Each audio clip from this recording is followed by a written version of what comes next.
ഒരു ബിഷപ്പിനുണ്ടായിരിക്കേണ്ട ദൈവിക യോഗ്യതകളെക്കുറിച്ച് 1 തിമോഥെയോസ് 3:1-7 വരെയും തീത്തോസ് 1:5-9 വരെയുള്ള വേദഭാഗങ്ങളിൽ പറഞ്ഞിട്ടുണ്ട്. ഒരു വ്യക്തി ബിഷപ്പ് ആകാൻ ആഗ്രഹിച്ചാൽ അത് നല്ല ആഗ്രഹമാണ്. 1 തിമോഥെയോസ് 3:1.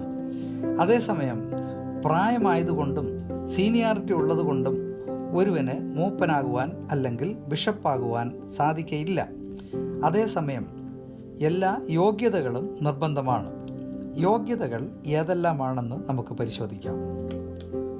ആദ്യം വ്യക്തിപരമായ യോഗ്യതകളാണ്. അതിൽ തന്നെ 2 തിരിച്ചിട്ടുണ്ട്. 1, 7 വിധ വ്യക്തിപരമായ യോഗ്യതകൾ. 1, നിരപവാദ്യനായിരിക്കണം. അതായത് മറ്റുള്ളവരാരും തന്നെ അപവാദം പറയുവാൻ ഇടയാക്കാൻ പാടില്ലാത്തവൻ ആയിരിക്കണം. 2, നിർമ്മതനായിരിക്കണം എന്ന് പറഞ്ഞാൽ കാര്യങ്ങളൊക്കെ കേൾക്കുമ്പോൾ ഇളക്കപ്പെരുക്കമില്ലാത്തവൻ ആയിരിക്കണം. 3, ജിതേന്ദ്രിയൻ ആയിരിക്കണം. അതായത് ഇന്ദ്രിയ ജയം ഉള്ളവനായിരിക്കണം. പ്രത്യേകിച്ച് സ്ത്രീ വിഷയങ്ങളോടുള്ള ബന്ധത്തിൽ ഒരു തെറ്റായിട്ടുള്ള മനോഭാവം ഉള്ളവനായിരിക്കാൻ പാടില്ല. 4, സുശീലൻ, നല്ല ശീലത്തിന് ഉടമസ്ഥൻ ആയിരിക്കണം. 5, ശാന്തൻ, ശാന്ത സ്വഭാവമുള്ളവനായിരിക്കണം. 6, അനന്യൻ അഥവാ കുറ്റമില്ലാത്തവൻ ആയിരിക്കണം. 7, വിശ്വസ്തൻ ആയിരിക്കണം. ഇനി അരുത് എന്ന് പറഞ്ഞിരിക്കുന്ന 10 കാര്യങ്ങളുണ്ട്. 1, മദ്യപ്രിയൻ അരുത്. 2, തല്ലുകാരൻ അരുത്. 3, ദ്രവ്യാഗ്രഹി അരുത്. 4, കലഹിക്കുന്നവൻ അരുത്. 5, ദുർലാഭമോഹി അരുത്. 6, തന്നിഷ്ടക്കാരൻ അരുത്. 7, ഇരുവാക്കുകാർ അരുത്. 8, പുതിയ ശിഷ്യൻ അരുത്. 9, കോപിഷ്ടൻ അരുത്. 10, നിഗളിയായിരിക്കുവാൻ പാടില്ല. ഇനി സാമൂഹികമായ യോഗ്യതകളെക്കുറിച്ചാണ്. 6 യോഗ്യതകൾ ആ ഭാഗത്തുണ്ട്. 1, ഏക ഭാര്യയുടെ ഭർത്താവ് അഥവാ കുടുംബസ്ഥൻ ആയിരിക്കണം. കുടുംബസ്ഥനായിരിക്കുന്ന ഒരു വ്യക്തിക്ക് മാത്രമേ ഒരു മൂപ്പനായിരിക്കുവാൻ അല്ലെങ്കിൽ ബിഷപ്പായിരിക്കുവാനുള്ള അവകാശം ഉള്ളൂ.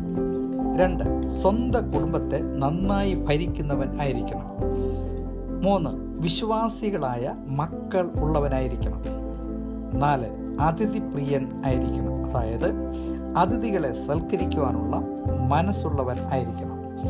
5, പുറമേ ഉള്ളവരോട് നല്ല സാക്ഷ്യം പ്രാപിച്ചവനായിരിക്കണം. 6, ദുർനടപ്പിൻ്റെ ശ്രുതിയോ അനുസരണക്കേടോ ഇല്ലാത്ത മക്കളുണ്ടായിരിക്കണം. ഇനി ആത്മീയ യോഗ്യതകളെക്കുറിച്ചാണ്. ആ ഭാഗത്ത് ഒരു 7 യോഗ്യതകളെക്കുറിച്ച് നമുക്ക് കാണുവാൻ കഴിയും. 1, സൽഗുണപ്രിയനായിരിക്കണം. 2, പക്വതയുള്ളവനായിരിക്കണം. 3, നീതിമാൻ അഥവാ എല്ലാ കാര്യങ്ങളും നീതിയോടുകൂടി കൈകാര്യം ചെയ്യുന്നവനായിരിക്കണം. 4, നിർമ്മലനായിരിക്കണം. അതായത് നിർമ്മല ഹൃദയത്തോട് എല്ലാ കാര്യങ്ങളും ഇടപെടുന്നവനായിരിക്കണം. 5, വിശ്വാസ്യ വചനം മുറുകെ പിടിക്കുന്നവനായിരിക്കണം. 6, ഉപദേശിപ്പാൻ സമർത്ഥനായിരിക്കണം. ഉപദേശ വിഷയങ്ങൾ പഠിച്ചവനും അത് പറഞ്ഞ് സമർത്ഥിക്കുവാൻ കഴിവുള്ളവനും ആയിരിക്കണം. 7, ഘനശാലികൾ ആയിരിക്കണം. എപ്പോഴും തമാശ പറഞ്ഞുകൊണ്ട് നടക്കുന്ന ആളുകളല്ല, കാര്യങ്ങൾ ഗൗരവത്തോടെ കൈകാര്യം ചെയ്യുന്ന വ്യക്തി ആയിരിക്കണം. ഇനി ഇച്ഛാപരമായ ഒരു യോഗ്യത കൂടെ ഉണ്ട്. അതായത് മനഃപൂർവമായും ഉന്മേഷത്തോടും ശുശ്രൂഷ ചെയ്യുന്നവൻ ആയിരിക്കണം. ഇങ്ങനെ ഏകദേശം 31-ലധികം യോഗ്യതകൾ പറയുന്നുണ്ട്. ഇത്രയും യോഗ്യതകൾ നിങ്ങൾക്കുണ്ടെങ്കിൽ ഒരു ബിഷപ്പ് അല്ലെങ്കിൽ എപ്പിസ്കോപ്പ അഥവാ മൂപ്പൻ ആകാൻ സാധിക്കും.